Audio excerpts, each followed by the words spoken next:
Assalamualaikum warahmatullahi wabarakatuh.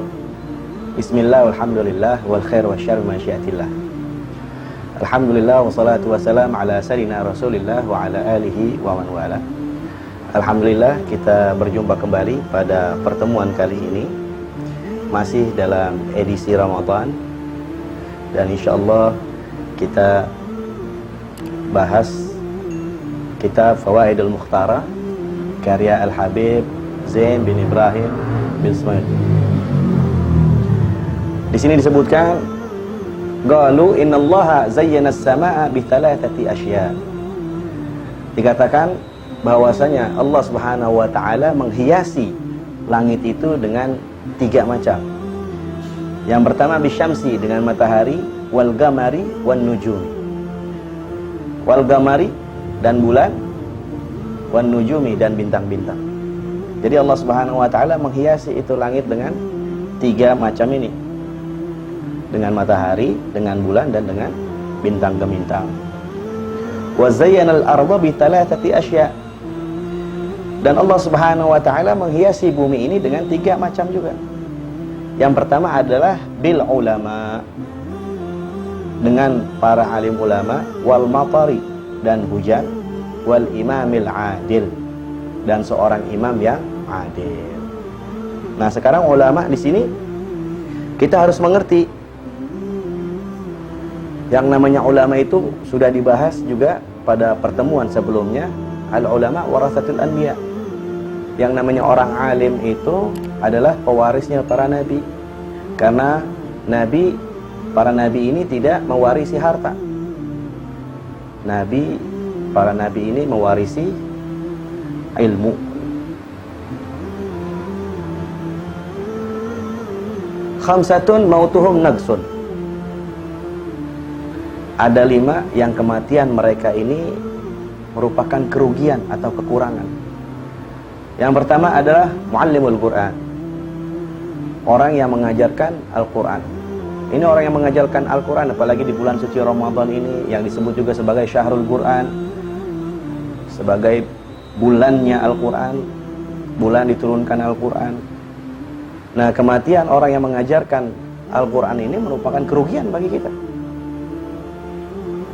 Jangan sampai sebelum kita mendapatkan, udah jarang orang yang mengajarkan Al-Quran, ya kita insya Allah pelajari itu Al-Quran.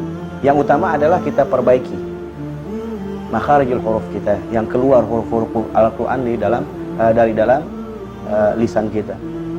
Itu yang terpenting. Al-Farisus Syuja', seorang pengendara kuda yang pemberani.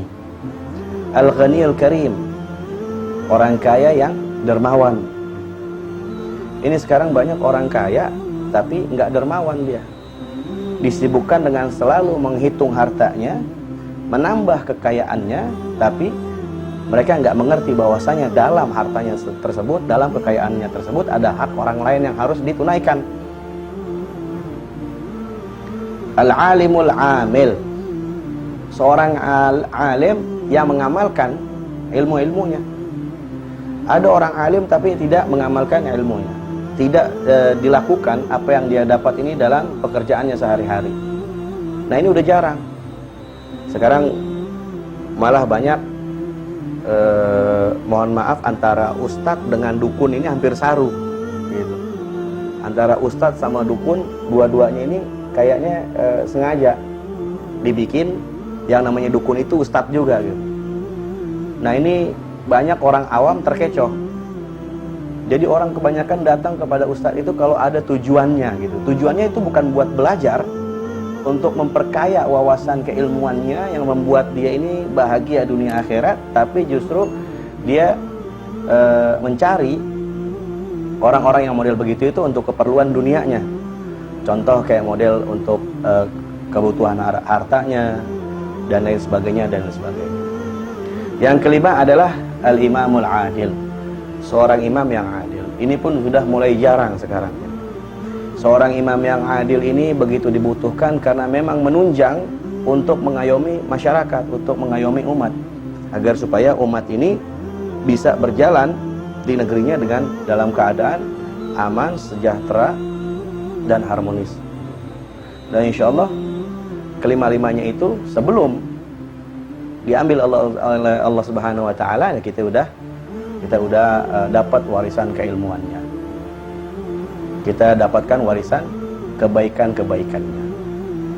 Insya Allah kita jumpa lagi dalam pertemuan berikutnya. Mohon maaf jika ada kesalahan. Billahi taufiq wal hidayah. Assalamualaikum warahmatullahi wabarakatuh.